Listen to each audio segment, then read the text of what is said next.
Hello class 10. Welcome to the online tutorial sessions for economics. I am Avnash Lambert, your economics guru, and today we are going to continue our second chapter, which is sectors of the Indian economy. In today's video we are going to understand by comparing all the three sectors, and we are also going to know how to calculate, how to count various goods and services. Now let's start.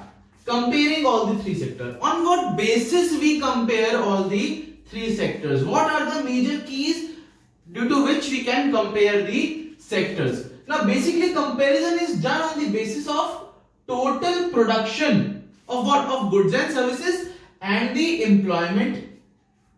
There are two things. With the help of these two things we can compare the sectors. The total production, which sector has produced how much goods and services, and which sector has provided more employment and less employment, right? So on the basis of these two things we can compare it easily. Now how to calculate, how to count various goods and services? Now the economist, the persons who are concerned with the economics, they suggest that the money value, fine, the money value of goods and services should be used instead of adding their actual number. So let's take an example. Suppose you have bought 4 Maggi of rupees 10 rupees. Then the total number of goods and services is not 4. It should be 40 because 1 Maggi is equal to 10 rupees. Then in that case the 10 into 4 Maggi, that is rupees 40. So 40 will be the total goods and services. That's how you count the goods and services. Now let's understand it more precisely with the another example. Suppose there are 10,000 kgs of wheat which are being sold at 8 rupees per kg. Now the total value of wheat will be rupees 80,000, not the 10,000. The total goods and services produced is of rupees 80,000. Now let's take one more example, which is 5,000 coconuts which are being sold at 10 rupees per coconut. Now in that case the value of coconut, the value of production of coconut is the rupees 50,000. The value of coconut is not 5,000 but it is the 50,000. Why? Because you have added its price also. So instead of adding their actual number, we take their money value. What is the worth? What is the value of these goods? The actual number of wheat is 10,000 kgs. The actual number of coconut is 5,000 coconuts. But their money value is 80,000, 50,000. Suppose in a country there are only two products and I am asking you to find out the total primary sector production. So you will add these two things, 80,000 and 50,000, that will make 130,000. So in that case you have to add. This must be done in all the three sectors. Like that in the industrial sector, whatever they are producing, they must be used in their money value, not their actual number. They must be calculated in their money value, not their actual number. So students, I hope this is very clear to you. Let's come to the next topic. We have learned that how to count various goods and services, but we must know what goods and services we have to count or we have to calculate. Not every good we have to count. We have to calculate some selected goods, selective items, that to be included in the calculation of national income or GDP. So there are some precautions. There is one precaution, which is you need to add only the values of final goods. Only the value of final good is to be included, is to be added to calculate the total goods and services of any particular sector, and not the values of intermediate goods. You only calculate the values of final goods and not the value of intermediate goods. Now students, let's understand what are final goods and what are intermediate goods. Now, final goods. Final goods are those goods which have completed their process of production. Those goods which have been completed their production process, they have been completed. Now there is nothing left to be done on that product and are ready to be consumed by the customers. They are ready to serve. Any customer can buy them and consume them. So basically, final goods are those goods which you found in the markets. You just go to the shop and buy that good. That good is the final good which have completed their process of production. There is nothing to be added to them and any consumer can buy them and consume them. So those goods are known as final goods. Goods, those have completed their process of production and are ready to be consumed by the customers. For example, biscuit sold to the customer is a final good.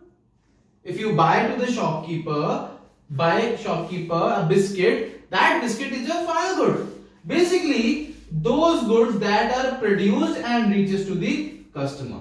Those goods, final goods are basically those goods that are produced and they reach to the ultimate consumer. Those goods are the final goods. Now, let's come to the intermediate goods. Now, intermediate goods are those goods which have not completed the process of production. The final goods, they have completed the process of production, but intermediate goods are incomplete goods and they will be used as the raw material. First of all, they have not completed their process of production and they are those goods which are used as raw material. For what? For producing these final goods. Understood? Intermediates, basically they are those goods which have not completed their process of production and they will be used as raw materials for the production of the final goods. For example, the farmer sold his wheat of ₹20 to the flour mill, to the miller who just grinds that wheat into the flour, and that flour mill owner sold that flour of wheat of ₹40 to the baker. So these goods, wheat which is being used by the flour mill as a raw material, this wheat flour which is used by the baker as a raw material, so these goods are intermediate goods because they are being used as raw material. They are incomplete goods. However, which is the final good? If this baker sold, he finally used this flour as raw material and he produced biscuit, and when that baker sold biscuit of ₹70 to the customer, then this biscuit is the final good. Fine. So this is the final good, these are your intermediate goods and this is your final good. Biscuit is your final good and wheat and flour, that is your intermediate goods.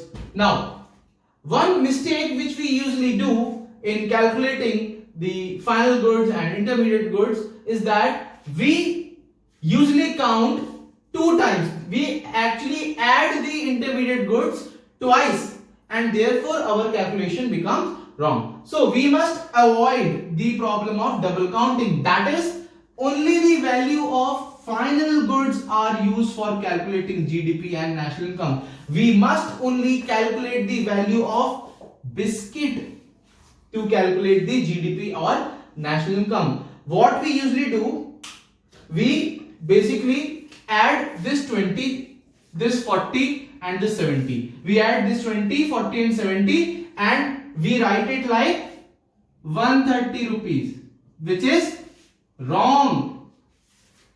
To calculate national income or GDP, we must use the value of only the final goods, that is the baker's biscuit which is being sold to the customer at ₹70. So this is correct. This is correct. ₹70 is to be used as the final goods value and this 70 rupees will be used in the calculation of national income or the GDP.